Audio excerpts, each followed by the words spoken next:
Karma telah bohongi Mak Banteng. Kini SBY memelas minta belas kasihan PDIP dan Jokowi.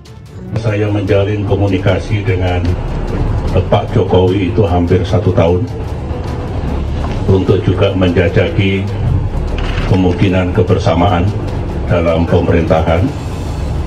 Pak Jokowi juga berharap Demokrat bisa berada di dalam, tetapi saya menyadari banyak sekali rintangan dan hambatan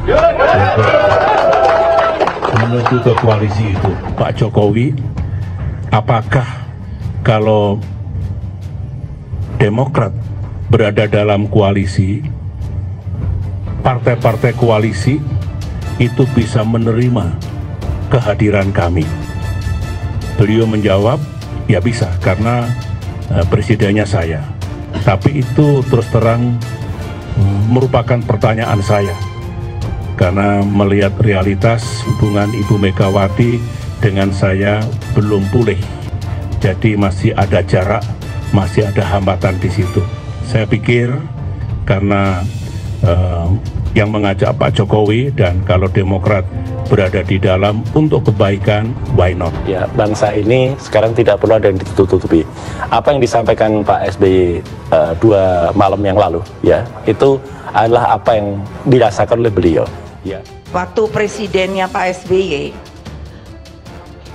saya bilang sama beliau, Pak, saya nggak masuk kabinet. Ditawari 8 apa piro menteri lo, 10 tahun hidup juga kok.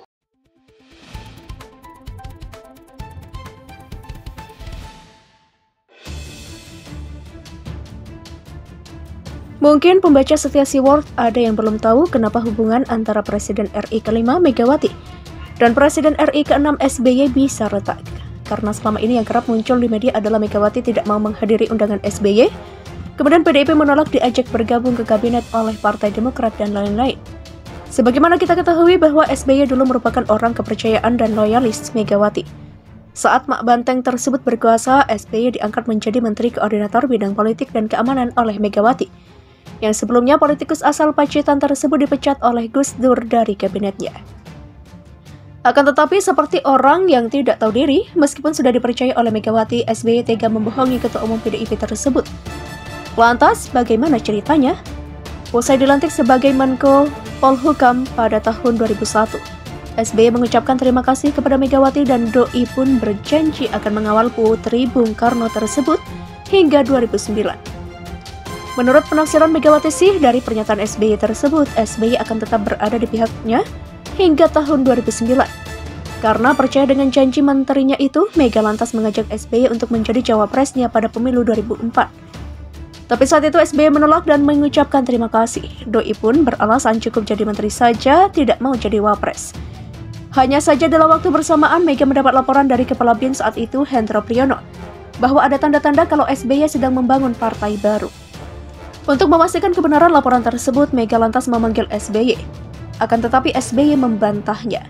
Padahal kenyataannya, doi memang mencalonkan diri sebagai capres mewakili partai yang baru ia dirikan, yakni Partai Demokrat, dengan menggandeng cawapres dari Partai Golkar yakni Yusuf Kala.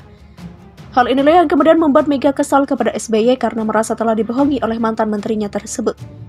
Dia itu tidak sportif, omongannya tidak bisa dipercaya. Kalau Anda ingat, SBY itu kan sebelumnya dipecat oleh Presiden Gus Dur sebagai Menteri Pertambangan, tapi saya angkat dia sebagai Menteri Koordinator Politik dan Keamanan setelah saya menggantikan Gus Dur. Demikian ujar Megawati saat bercerita kepada wartawan senior almarhum Derek Manangga. Mantan Wapres Gus Dur itu pun mengungkapkan dia lebih menghargai orang seperti Yusril Iza Mahendra daripada SBY. Kenapa? Sebab ketika diajak menjadi cawapresnya, Yusril secara terang-terangan dan jujur mengatakan, "Maaf Bu, saya mau menantang Ibu sebagai calon presiden. Tidak seperti SBY yang lain, di mulut lain di hati." Saat itu pun SBY berada di puncak kejayaan. Ia terpilih sebagai presiden mengalahkan Megawati. Begitupun di Pilpres 2009 ia kembali berhasil terpilih jadi presiden.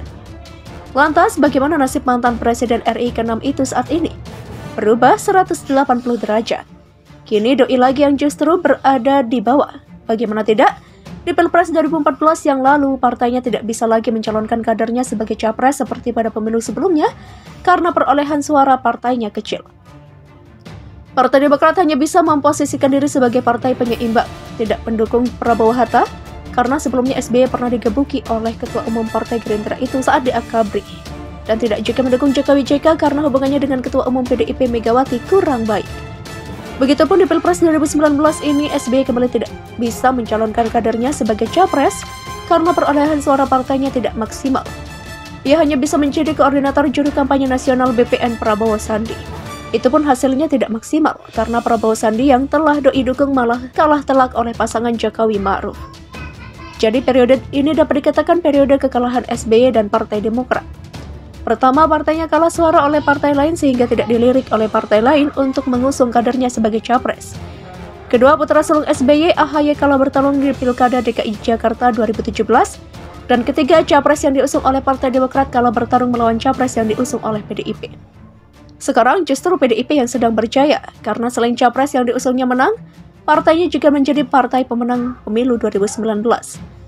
Harapan satu-satunya Partai Demokrat untuk bisa kembali bangkit hanya tertumpu kepada AHY seorang, yakni dengan mencalonkan Ketua Korgasma itu sebagai capres di Pilpres berikutnya.